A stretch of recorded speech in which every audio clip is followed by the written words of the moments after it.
Hi, this is Laura McHarrie at The Hidden Edge. And this is Nigel Davey from SME Needs. And this is another one of our 10-minute business podcasts. Today we're talking once again with Debbie Cohen from Streetwise HR, who helps us make sense of furlough now and in whatever will be the future normal. Debbie, I'm so delighted that you've come back to talk us through what we need to think about before firms bring their staffers back from furlough. Please remind our listeners who you are, how you help your clients, and maybe a couple of things about furlough that we may not have considered yet. Well, thank you very much for having me, Laura and Nigel. It's great to be here today. So I'm Debbie Cohen from Streetwise HR. We work with entrepreneurial businesses to help them understand and make sense of HR and employment law and make it commercially focused really for them and their businesses. I guess the word furlough has become, in one sense, the new normal, as everybody seems to be talking about it. I think from an HR point of view, I think it's been a bit of a minefield, if we're completely honest. We've had to spend the last few months getting used to something that wasn't in existence before. So it's been as challenging for us, I think, as it has been for everybody else out there. I think in terms of some of the things that people may not have been aware of in terms of furlough, I think the only things I can kind of say that won't take all day is obviously people understand that people can't work while they're furloughed. However, employees can do some training while they are furloughed as long as they receive the national minimum wage. And also they can do some volunteer work as well. I think the other thing in line with that is the government have also given out guidance that employees can also go and work for other employees and other employers while they're furloughed. However, they do need to probably just check their employment contract and probably just get permission to do so. But there are so many things regarding furlough and the complexities of how it's all put together. I could go on all day. So I know I've seen the sort of the news coverage about furloughed workers going to pick fruit and veg, haven't they? So I think they definitely need to check their contracts on that one. But Debbie, the business environment may not look the same once we sort of finally shake off the dust sheets, especially for those who've had to sort of furlough their staff. Some of those may have to rethink their business models. So what do you suggest that, I suppose, our enterprising clients ought to be thinking about right now? Well, I think the reality is there's so much to think about right now on one level for all business owners, myself included, if I'm really honest. I think that one of the challenges that we've all got is we have absolutely no idea what is going to happen in the next few months, the next 6 months, or even the next year or so. So I think for any businesses that are looking at their kind of model and thinking about what they might need to do in the future, I think that will apply to businesses that have furloughed staff or haven't furloughed staff. I think it affects them in every way. And even businesses that might not think they're affected today may also still need to think about it because they could be affected tomorrow, as they would always do or should always do. They need to be keeping an eye on their cash flow. They need to be looking at their forecasting. They need to be looking at, if they do change their business model, what impact would that have on their sales and their cash flow? And then what impact would that have on their people? So how do they assess what skills and knowledge they need in their business?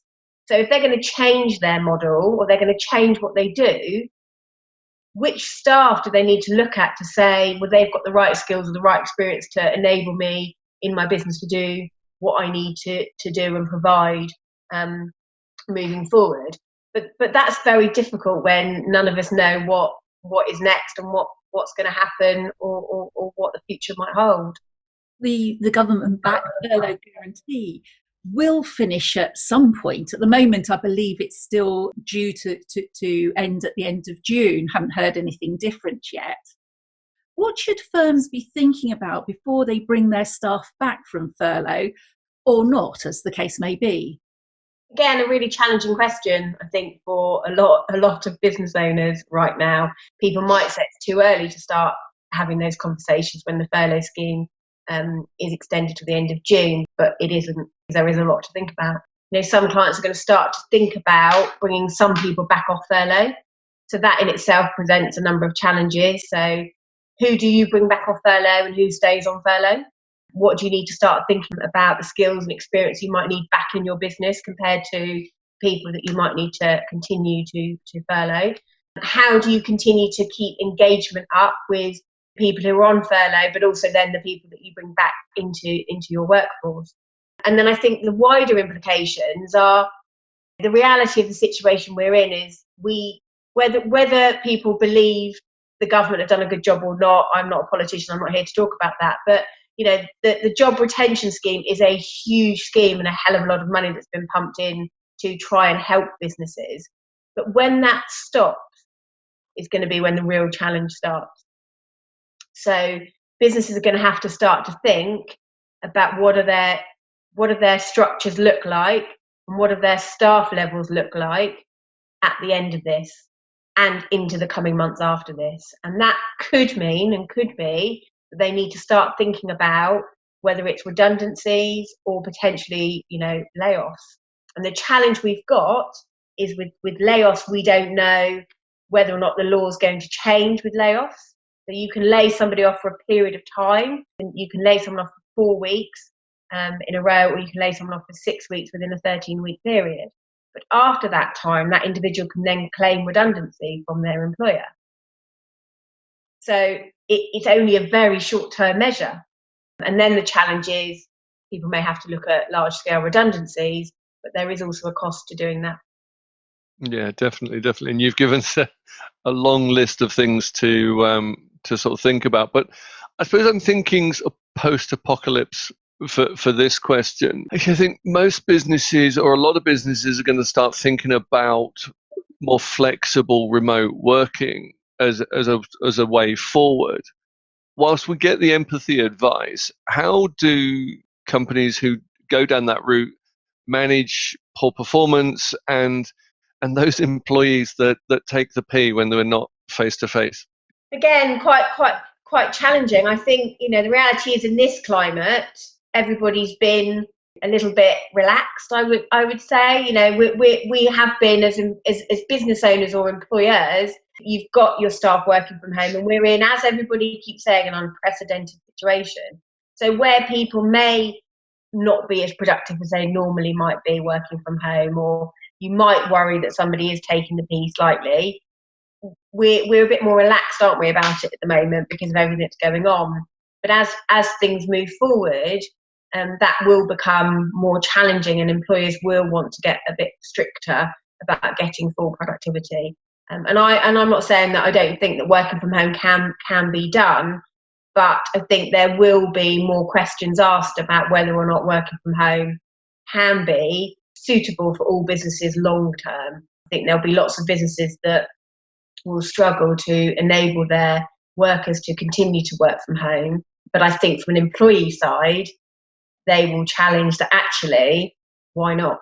Why shouldn't they? They've been able to do it for the last 2 months, so why can't they do it ongoing?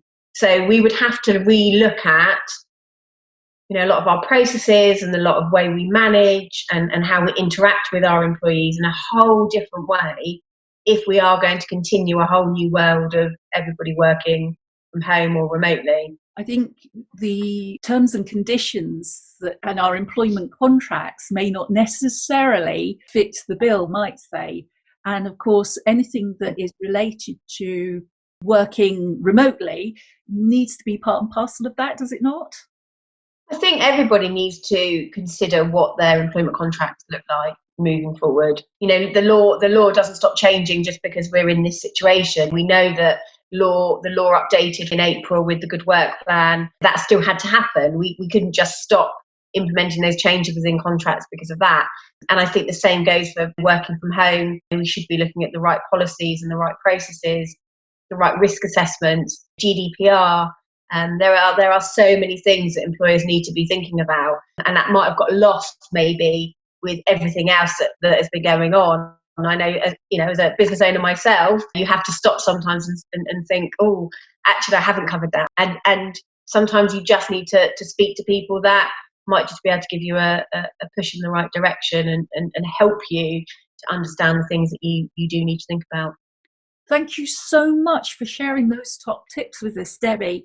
It would be great if our listeners can make contact with you if needs be. How might they do that? Well, you can find us online, and our website address is www.streetwisehr.co.uk. And if anybody's got any queries, please get in touch. Okay, and I'm sure lots of people will have lots of questions for you. We're coming to the end now of this business podcast.